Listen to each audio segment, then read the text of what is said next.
میں نے آج جو بات آپ کی خدمت میں عرض کرنی ہے وہ دو لفظ ہیں، ان کا اچھی طرح مفہوم سمجھ لیں۔ نمبر ایک توحید، نمبر دو سنت۔ نمبر ایک توحید اور نمبر دو سنت۔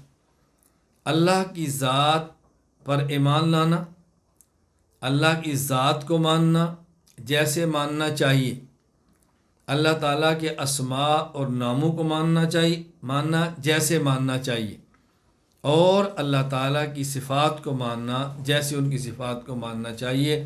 یہ ہے توحید۔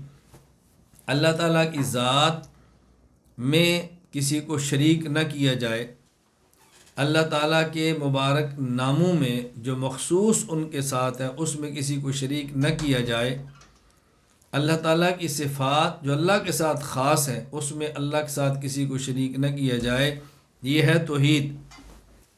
نمبر دو سنت۔ حضور اکرم صلی اللہ علیہ وسلم کا مبارک طریقہ جو صحابہ کرام رضی اللہ عنہم اجمعین کے ذریعے ہمیں ملا، یہ ہے سنت طریقہ۔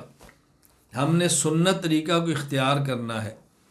نبی پاک صلی اللہ علیہ وسلم کے بعد حضرت ابو بکر، حضرت عمر، حضرت عثمان، حضرت علی رضی اللہ تعالی عنہم، یہ جو چار یار ہیں جنہیں حق چار یار کہتے ہیں، خلفائے راشدین کہتے ہیں، ان کا وہ عمل جو سب صحابہ اتفاق کے ساتھ مان لیں اس کو بھی سنت کہتے ہیں۔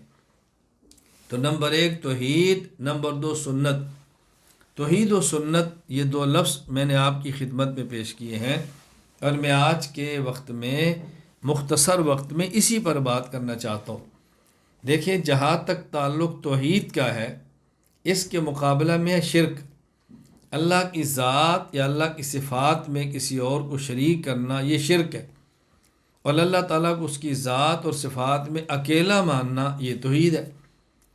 حضرت آدم سے لے کے حضور اکرم صلی اللہ علیہ وسلم تک کم و بیش 1,24,000 انبیاء کرام علیہم السلام تشریف لائے اللہ کی توحید کا درس دینے کے لیے، اللہ کی توحید سمجھانے کے لیے، یہ بتانے کے لیے کہ تم نے ایک اللہ کو ماننا ہے، ایک اللہ کو حاجت روا ماننا ہے، ایک اللہ کو مشکل کشا ماننا ہے، ایک اللہ کو عالم الغیب ماننا ہے، ایک اللہ کو مختار کل ماننا ہے، ایک اللہ کو صمد ماننا ہے، ایک اللہ کو معبود ماننا ہے، ایک اللہ کو عبادت اور سجدوں کے لائق ماننا ہے، ایک اللہ کے نام پہ نظر و نیاز دینی ہے۔ یہ انبیاء علیہ السلام سمجھاتے رہے۔